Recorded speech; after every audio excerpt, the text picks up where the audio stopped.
I know I'm a little late to the party on this, so I'm going to try and keep this as quick as possible.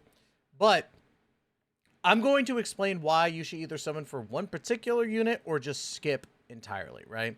I know it's a should you summon video, it makes sense. That's why it should be like that. But at the same time, I want to at least explain myself a little bit better. I think that this is going to be the better way to do it. Now, before we get into that, like, comment, subscribe, all this wonderful stuff.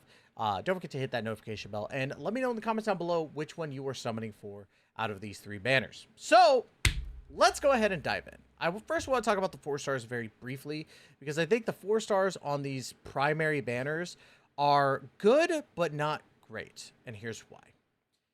When you look at Lynette, right? Lynette is adorable. Love the design of Lynette. But when you're looking at animo characters, you're looking at, like, characters that can either work in an animo team or characters that help benefit a modular team in general, right?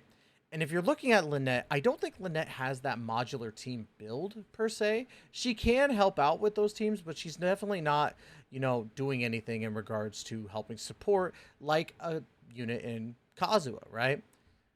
And when you look at an animo-based team, I don't think that she's really doing anything to help out that team either, because really she just doesn't do much for it. If you're going to look for a support character that would help out with an animo DPS like Chaska or, you know, the Wanderer, characters like that, you would probably go for somebody like Faduzan.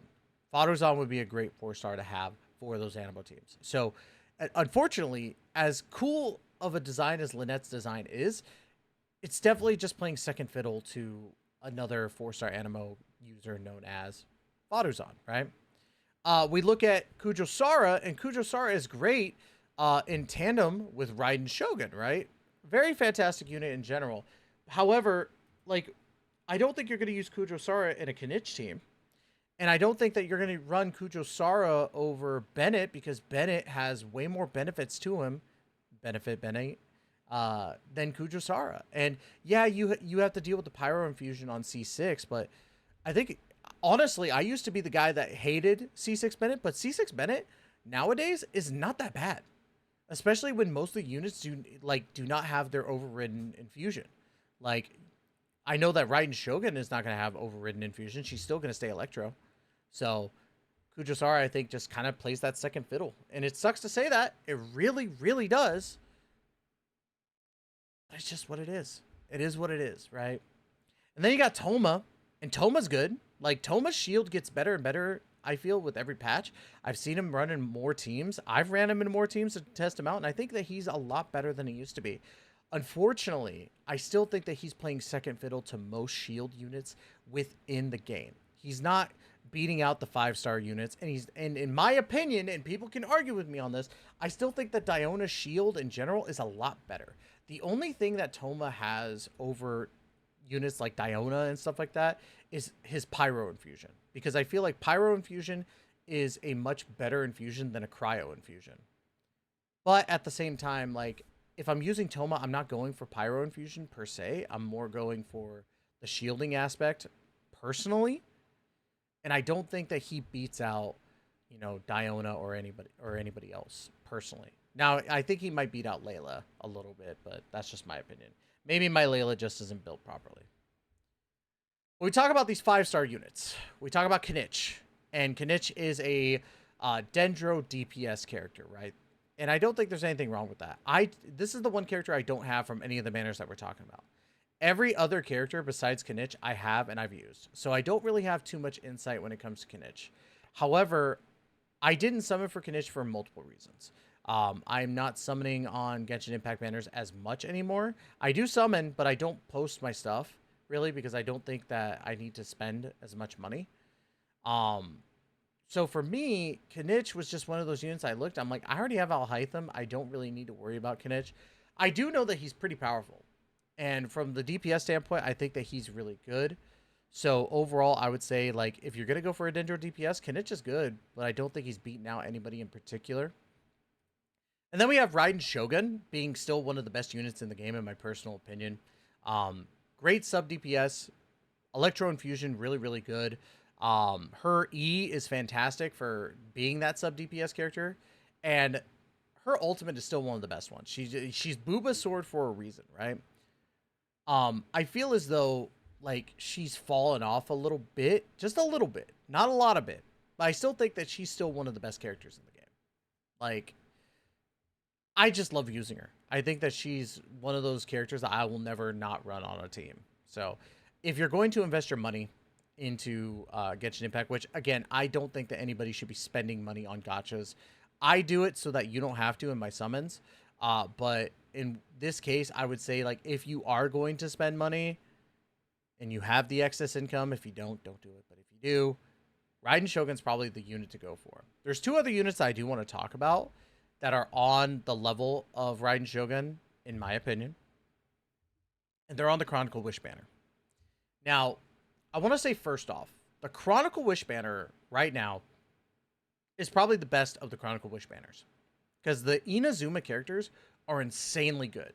And I still think that they're good to this day. Let's go up the list here. Ayaka, still a great cryo DPS, right? Kazuha, one of the best units in the game with the defensive shred and animo application. Always fantastic unit. Yoimiya, one of the cutest characters in my personal opinion. I love this character. I love her story. She's bubbly. Love her. Kokomi, best healer in the game in regards to being able to heal not only as a battle healer, but with her jellyfish. Fantastic. Ito, still a great Geo DPS, fun kit in general, and the bull is funny AF. Yaimiko, one of the hottest characters in the game, and also one of the best Electro sub DPSs, just from what she's able to do. Easy dodge mechanic, basically. People will say that it's not a dodge mechanic, but I kind of use it as a dodge because it's really fun. Ayato is a Hydro DPS. That's about it. I think he could be fun at times, but you need to build him properly. And then you got Chiori. Chiori is a good sub DPS for Geo teams. I've used her a couple times and find a lot of success with her when it comes to running mono Geo, but that's about it. But outside of that, the Chronicle Wish banners, I think, is just kind of like, it is what it is. It's there for you to get units that you haven't had before. And I would say, if anything, if there are 3 units that you're considering summoning for in this patch, you'd go for the Kazuha, you go for the Kokomi, and you go for the Raiden Shogun. I don't think you go for anybody else here. But I still say skip, because we have the nod-krai characters coming out very soon. We have first Skirk, who was announced finally, and then we also have what's their name? The one character that just got announced for like Dahlia, right? Both of them are coming out. I think Dahlia is a 4-star and Skirk is a 5-star. Skirk, I don't know what she's going to be in particular. I've heard rumors, but I don't have anything concrete. So for me, I don't know if Skirk's going to be a must summon. To me, I feel like you want to wait until after Skirk. So these banners, I say wait on. Don't summon on these banners. Don't summon on the Skirk banners. Wait until we get into nod-krai and we get into the 6.0s, because I feel like we're about to see some really, really crazy units in general. So that's just my take. Overall, it's a skip. But again, if you summon on these banners, if you're like, I'm really debating, I would say the 3 that you go for are Raiden Shogun, Kazuha, and Kokomi out of those 3. Now, obviously, before we go, like, comment, subscribe, all that wonderful stuff. Check out Gamersubs. Use code TYSTRA for 10% off and get yourself some of that new Ocean Starfruit. It's a plum flavor collaboration with JoJo's Bizarre Adventure, and I think it's a really, really fun time. So definitely check that out. And, of course, like I said, like, comment, subscribe, all that wonderful stuff. Thank you so much. Love you guys to death. And, as always, we will catch you in the next video. Please take care and be safe.